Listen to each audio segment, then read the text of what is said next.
So it's that time of year, it's autumn, and time for an update. Come and see what we've been doing.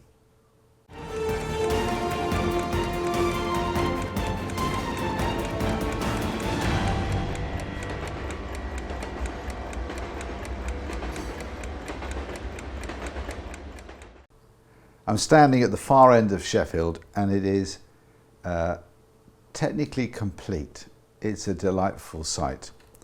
The new fascia's been installed, all the buttons and all the fascia panels that go with them have been upgraded. The control panels, the surrounds have been painted. Pete's applied his early skills he learnt in the 1980s with his French polishing, making the edges just stand out beautifully. It looks fantastic. So everything has been painted. All the tracks in Hades have been softened by painting all of the outside timber a sort of a warm chocolate brown. The goal of that is to take your eye away from what's underneath on the railway and to focus people's eyes on the operational layout. So you can see that Sheffield here is complete, and I'm going to walk you around the rest of the room. At an overall level, the things that we're going to be doing from here on is we will not be doing any scenicking on this layout for probably 6 months. We'll be running it. We've got a stack of things to do. Firstly, we've got to test that it's all operating with train controller and the database. We've got to check that all the screens are behaving and all the sensors are reporting and the software behaves in its correct fashion. We've got all the test timetables built. Once we've got through that level, we've got to document the system so that we can train our operators on how to use it. And once they've been trained up and have started to using the railway, then we're going to get the feedback as to whether all these designs and all these ideas we've implemented here work or not. i.e., the idea of this railway should be that it's great fun to operate and you don't need a degree to come here and play trains. It should be as easy as using your iPhone, which most of us enjoy doing. So that's the journey that this room will now undertake. There'll be very little physical change in this room. It's all about operational testing pretty much to the end of the year. So let me take you around what we've done, and it looks fantastic. I'm really happy. The one thing we're not going to upgrade or get up to finished spec is the original panel we have here at Sheffield East.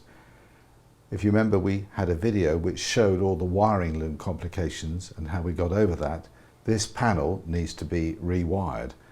The key difference between this and the other panels is that all the new panels, we have 2 buttons to select a route. So you'd have a button to go from green here to green down here, or from green here to green down here. And this second button doesn't exist on this early versions. We've got sticky markers here to indicate to the operators where that button would be, and they're just going to have to be dexterous in coping with where the fact that these routes end on this one. But we're going to leave this until we have a quiet period sometime in maybe 2025. Just swivelling round now from the far end of Sheffield. I'm now by the engine shed and Doncaster. We've given it a great name, Chateau Doncaster. Fine locomotives, 1956 to 1975. If this was wine, it'd be quite expensive, wouldn't it? But we've finally managed to get all of these cassettes that we needed. We've upgraded the ends, we've put the labels on them, they've got RFID tags, everything's been painted up. So now the journey of populating it with locomotives for the time machine. But in essence, it's complete. It's all been painted, it's got a nice sign, it's looking lovely. Down here, with one of these devices here, you can control all of the power supplies for the layout, and so they've all been set. Now this one is for the lights, and this one is for the extension, and we've got another one for the railway room.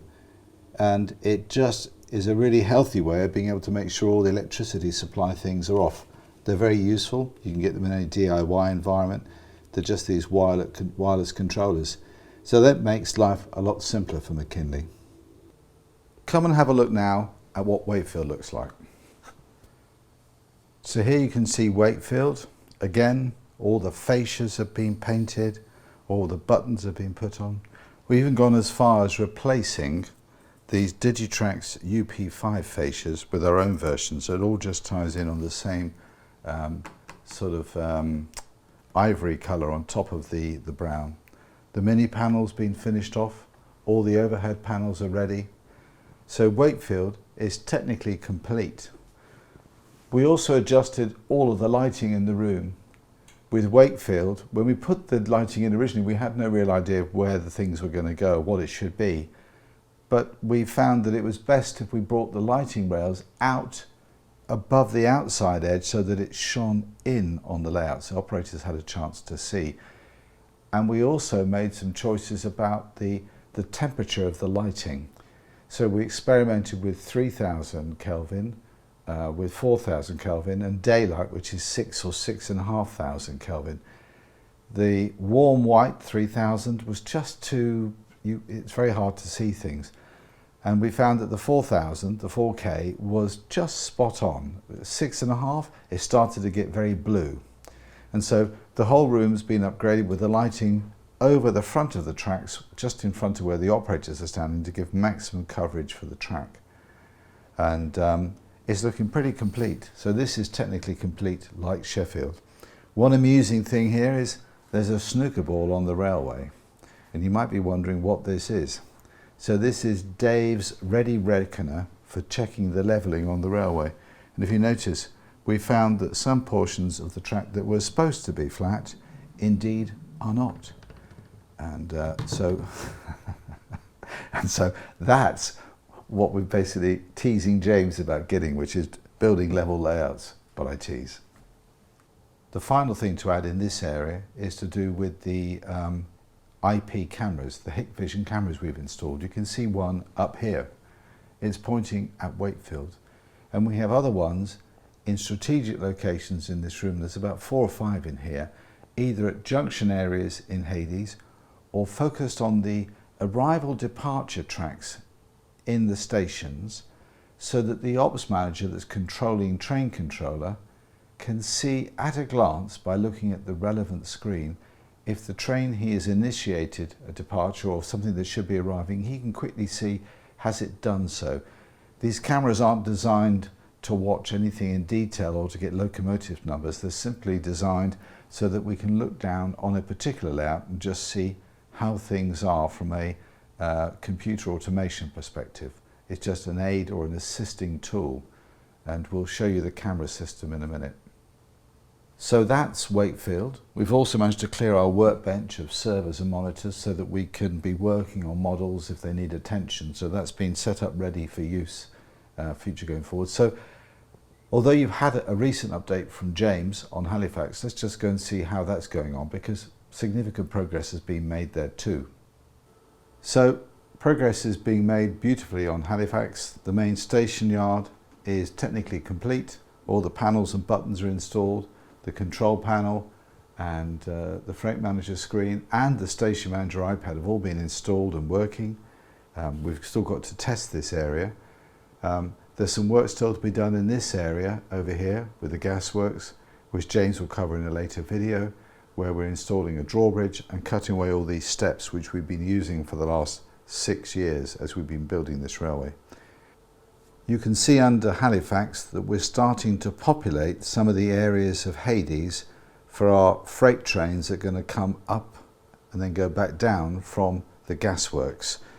These trains aren't appropriate, but you can see we're just using trains to test that the track and that the schedules are reliable. And you can see from all these things that this railway is really coming to life now. There's 2 more things I'd like to quickly show you. One is to do with the Loconet stuff, we've cracked that, and also what the cameras look like. But it's changing every week, and it's just delightful to see, because it's beginning to look like a complete railway rather than a building site or electronics lab. So come and have a look at the other bits. This board down here represents quite a crucial development on the railway. We're always uncertain how we were going to have such a large layout connected with all the Loconet connections. There was a theory of how we could do it, but with the help of AJ from Digitrax and also a gentleman called Hans Tanner, who's got a YouTube channel called the IOTT, the Internet of Toy Trains. Have a look. It's if you think this is geeky, Hans' stuff is really cutting edge. The fundamental thing we have on McKinley is that there are too many Loconet connected devices to support one Loconet bus. The length isn't the problem, it's the number of connected devices. And so we had to devise a methodology of being able to break the railway down into chunks. And let me take you through how it is so that you can see what all the individual components are on this board. So on the left is the Loconet for the extension. On the centre is the Loconet for all the engines and the boosters, and on the right is the Loconet for all the reporting boards on the old railway. So going back to this left-hand one here, when I talk about all the devices on the extension, that is BDL 168s, PM42s, DAC20s, DAC21s, every device that's on the layout that either sends instructions or changes things is connected to this bus. This box above it is simply just a 6-way splitter board. And we put a UP5 in here just so that we can, if necessary, plug a throttle in to change points, because all the point controls are done on this particular Loconet for the extension. On the main Loconet, which drives all the boosters and all the track power, so there are about 15 or 16 boosters on this railway. Again, above it is just a simple splitter box, and all the devices, all of the boosters are connected to this command station sitting here on both the extension and the original railway. On the right hand side, we had to use a DCS 100 rather than the PR3 that we're using on the left hand side. That was put upon us because we have the old DS54 point control boards, and we had to supply some kind of Loconet to DCC conversion for the switch instructions, and so this is a rather expensive version of a PR3, but saved us having to rewire half the existing layout boards, i.e. all the DS54s, and that was a really painful thought. So this was a very pragmatic solution. So between these three devices here, the whole of the railway works.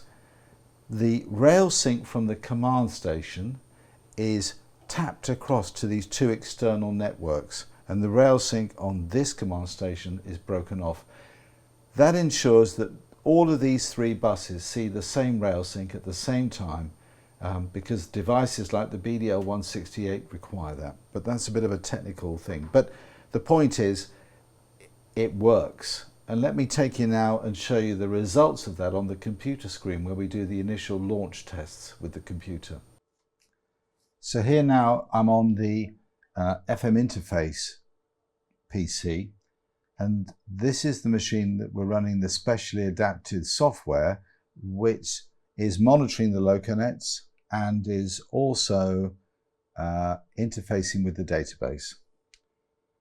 We now have 3 Loconets, as I've talked over there, and I don't know whether the camera can show you, but over here is our little laser cut 3-way Loconet port. We're showing all the LEDs and lights, so that at a glance we can check that all the Loconets are behaving. They're all plugged into this computer.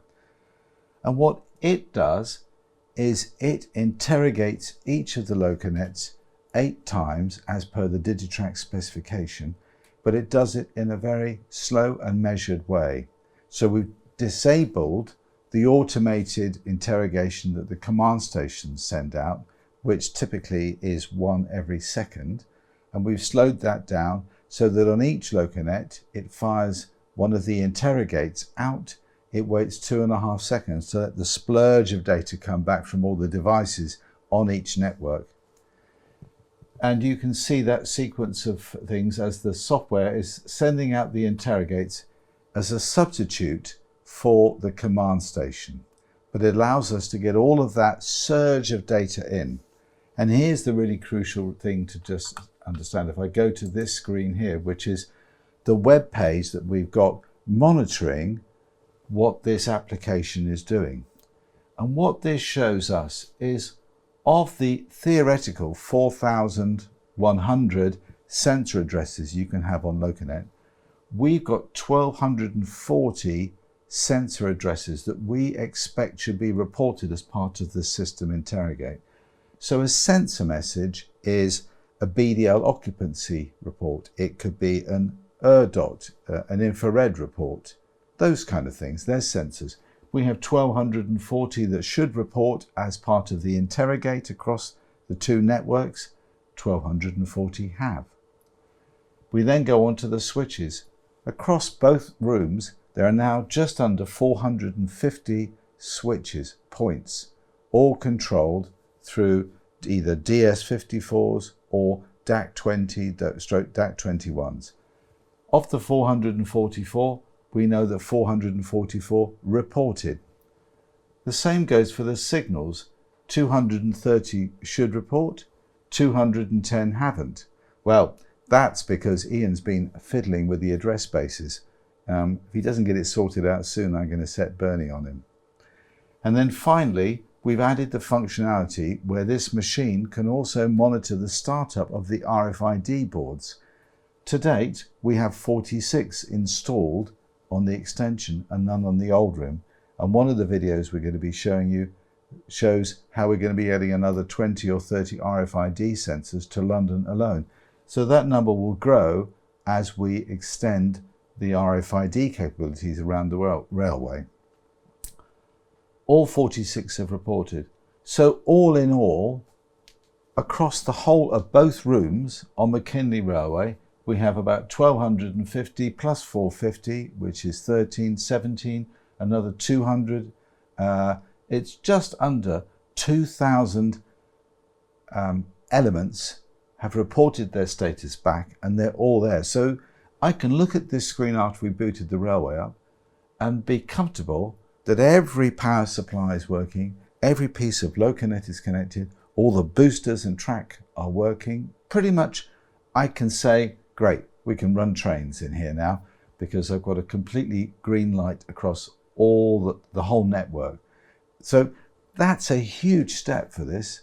So, and quite sophisticated really. So I'm really indebted to everybody who's helped get this happening. So the final thing to just show you is what the monitor screens look like, how the ops manager will run them. So let's go and have a look over there. So over here, we're using a Hikvision server, which has all these IP cameras plugged into them. To date, we've got 15 wired up.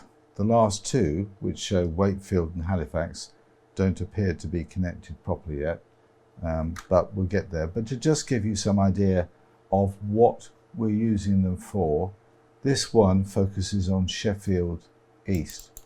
If I zoom in on that, it gives this operator the chance to just see if trains are coming in through the junction and if they've moved. You can't see any detail on this screen. It's not the purpose. You just want to check, has the train arrived in one of these three tracks here? Is it stuck on the throat? What's happening? Is something moving on these hidden lines at the rear? It's really the ops manager's sort of aid memoir. We intend to get rid of this Hikvision server and embed the video feeds into some kind of 4K monitor setup, and also replace that large panel in the other room. That's a work in progress thing at the moment, but we've wired all the cameras up. So there are 7 on the extension and there are 8 on the existing railway. And some of them are focused entirely at the low level. So for example, if I go down and click the ones by the polo boards underneath Sheffield, the only thing that you will see on this is where the trains are moving. You can vaguely make out train silhouettes. It's simply just to check from his perspective that everything is clear in these areas. And we've mounted 3 of them at strategic areas under Hades so that we can monitor how things are moving. There is one relating to the helix, but I don't know, that's here. So that shows the helix area. So they're all wired up, they're all plugged in, they're all working. This will go and be replaced by something with a large monitor over there on that wall where the operator can zoom in and zoom out without having to find out which one of the 16 screens he should be looking at. But they're all wired up. There's going to be part of the sort of armory of tools that the ops manager running Train Controller will be using. So I think that gives you a fairly comprehensive update for what we've been doing over the last 6 months. Thank you for watching. I hope you found it interesting. Take care.